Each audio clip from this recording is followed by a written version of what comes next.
Hello everyone, मैं अनामिका शर्मा आज फिर आपके पास एक बड़े से विचार के साथ। बड़ा सा विचार क्या है?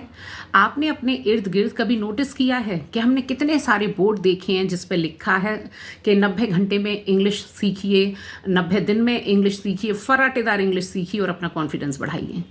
देखा है ना, बहुत सारे ऐड हमने इस तरीके के देखे हैं जहां हाउसवाइफ जो हैं या नॉर्मल लेडीज़ जो हैं अपने हस्बैंड के साथ उनकी पार्टी में गई हुई हैं ऑफिस की, लेकिन वहां उनको इंग्लिश बोलना नहीं आ रहा है तो वो बड़ा कॉन्फिडेंस अपना लूज़ कर रही हैं। तो फिर फटाफट इंग्लिश सीखिए और हम आपको इस तरीके से सिखाएंगे। ये हमने बहुत सारे ऐड देखे हैं। क्या हमने ऐसा ऐड जल्दी कहीं देखा है कि फर्राटेदार 90 घंटे में हिंदी सीखिए, हिंदी सीख कर अपना कॉन्फिडेंस बढ़ाइए, या हम आपको इस तरीके से हिंदी सिखा सकते हैं? कोई अपवाद हो तो मैं नहीं कह सकती हूँ, लेकिन ऐसा बोर्ड या ऐसा ऐड हमने जल्दी नहीं देखा है। ऐसा क्यों होता है? क्या हिंदी की वैल्यू नहीं है? अगर ऐसा नहीं है, या हिंदी सबको ही आती है। मैंने इतने सारे इंग्लिश मीडियम के बच्चे पढ़ाए हैं जिनको हिंदी में बिल्कुल पूरे मार्क्स आते हैं, क्योंकि वो हिंदी जानते ही नहीं हैं, क्योंकि वो जिस मीडियम से पढ़ रहे हैं उसमें उनकी लैंग्वेज अलग है। तो आप ये भी नहीं कह सकते कि हिंदी सबको ही आती है। हिंदी बहुत कठिन भाषा है, हमें अगर असलियत में हम इसे सीखने बैठें तो। लेकिन ऐसा क्यों है? ऐसा इसलिए है कि हमने अपनी भाषा को थोड़ा सा कमतर रखा है। इसीलिए जब हम हिंदी बोलते हैं, जिनको और भाषाओं का ज्ञान नहीं होता वो अपने आप को खुद ही कमतर आंक लेते हैं। कुछ लोग, मैं हर व्यक्ति की बात नहीं कर रही हूँ, ठीक है। लेकिन होता क्या है, जैसे आप किसी पढ़े लिखे परिवार में गए, कोई पैसे वाला है, तो वो कैसे बताएगा कि वो अपने बच्चों से इंग्लिश में बात करेगा, नौकरों से इंग्लिश में बात करेगा। अगर आपने हिंदी में बात की है तो आपको जो है इंग्लिश में रिप्लाई करेगा। तो क्या होता है, हमारा कॉन्फिडेंस जगमगाता है। हमें लगता है ये हमें जो है पिछड़े वर्ग का बता रहे हैं कि हम पिछड़े हुए हैं, लेकिन पता है ऐसा होता नहीं है। वो क्या जता रहे हैं इससे कोई फ़र्क नहीं पड़ता, हम दिल में क्या मान रहे हैं फ़र्क इससे पड़ता है। तो आज हिंदी दिवस की इतनी शुभकामनाएं क्यों?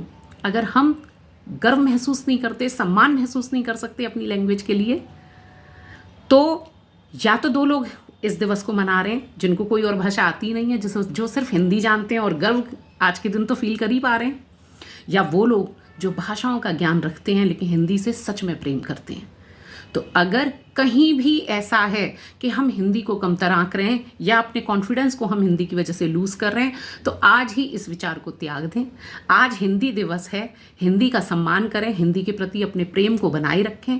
और अगर कोई व्यक्ति अपनी भाषा में आपसे बात कर रहा है तो आप अपनी भाषा में बात कीजिए। अगर आपको दूसरी लैंग्वेज नहीं आती है तो, अगर वो नहीं समझ पा रहा है, इशारों में समझाइए। अन्य भाषाओं का ज्ञान जितना ज़्यादा आपको होगा उतना आपके लिए अच्छा है, क्योंकि आप कोई ऑफिशियल वर्क करते हैं या आप कहीं ट्रैवल करते हैं तो आपको ईजी रहेगा। ये नहीं है कि और भाषाओं का ज्ञान नहीं होना चाहिए, उसको एकदम इग्नोर कर देना है। आपको जितनी ज़्यादा भाषाएं आती हैं वो आपका कॉन्फिडेंस उतना ही बढ़ाएंगी, क्योंकि आप कहीं भी मूव करेंगे वो आपको हेल्प करेंगी।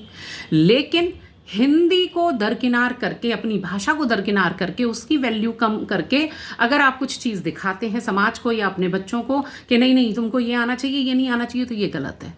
तो हिंदी दिवस की शुभकामनाएं असलियत में तब हम बांटेंगे जब हिंदी की महत्वता को हम समझेंगे, उसका सम्मान करेंगे और अपने बच्चों को हिंदी जरूर पढ़ाएंगे, जरूर सिखाएंगे। तो बाकी लैंग्वेज क्योंकि इंपॉर्टेंट है, आनी चाहिए, लेकिन हिंदी का सम्मान बच्चों को भी करना सिखाएं और खुद भी करें।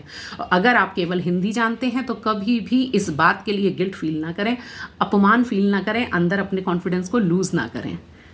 तो सच्चे दिल से हिंदी की हार्दिक शुभकामनाएं, हिंदी के प्रति मन में प्रेम और सम्मान रखकर। नमस्कार।